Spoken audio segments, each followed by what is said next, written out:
தொழில் செய்ய துடிக்கும் நிறைய பேர் ஒரு பிரச்சனையாக கருதுவது தான் அதற்கான முதலீடு இன்வெஸ்ட்மெண்ட் என்னிடம் இல்லை என்பதுதான். இங்கு முதலீடு என்று நாங்கள் பெரும்பாலும் நினைத்து கொண்டிருக்கிறது பணத்தை பற்றி தான். நாங்கள் அடுத்தவங்கள்ட்ட தொழில் செய்ய ஆசையில் என்று கேட்டோம்டா அவங்கள்ட்ட இருந்து வரக்கூடிய பதில் தான் அதுக்கான முதலீடு என்னிடம் இல்லை. பெரும்பாலானவங்க நிறைய பேர் என்ன செய்வது என்று தெரியாம முடங்கி நிற்பதற்கு காரணம் முதலீடு என்பதை முழுக்க பணத்தோடு ஒப்பிட்டு பார்ப்பதுதான். பணம் மட்டும்தான் முதலீடுண்டா பரம்பரை பணக்காரர்கள் மட்டும்தான் தொழில் செய்திருக்க முடியும்.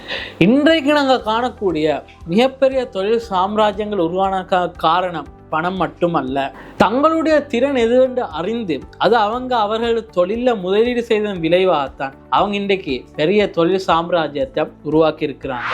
எங்களுக்குள்ளேயும் எங்களை சார்ந்தும் பல திறன்கள் எங்களிடம் இருக்குது. அது உழைக்கும் ஆற்றலாக இருக்கலாம், அறிவாக இருக்கலாம், டெக்னிக்கல் நாலேஜ், தலைமை பண்பு, வித்தியாசமாக சிந்திக்கின்ற அறிவு, கற்பனை திறன், நேரங்காலம் பார்க்காம நினைத்ததை அடைய துடிக்கும் உழைப்பு, தொழில் வல்லுநர்களோட தொடர்பு, பேச்சு திறமை, தேடிக்கொண்டே இருக்கும் மனம், பேரார்வம், அதே மாதிரி கொண்ட அடையணும்னு பற்றி எறிகிற ஆசை, திறமை, தன்னம்பிக்கை, தைரியம், நிர்வாக திறமை, தெளிவான குறிக்கோள், எல்லாவற்றிடமும் கற்றுக்கொள்ளும் மனப்பான்மை. நான் இப்ப இதுல சொன்னது ஒரு சிலவற்று தான். இப்படி எல்லா திறன்களும் முதலீடு தான். நீங்க செய்ய நினைக்கும் பிசினஸ்ல எது உங்களிடம் அதிகமாக இருக்குன்னு நீங்க நம்புறீங்களோ அதை முதலீடு செய்யுங்க. உங்களிடம் பணம் அதிகமா இருந்தா அதை முதலீடு செய்யுங்க. அறிவு அதிகமா இருந்தா அதை முதலீடு செய்யுங்க.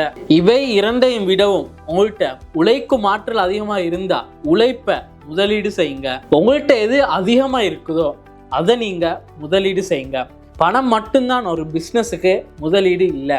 உங்கள்கிட்ட எந்த திறமை இருக்குதோ அந்த திறமை பிசினஸ்ல முதலீடு செய்யுங்க. ஸோ இவைத்தான் பணத்தை தாண்டிய முதலீடுகள்.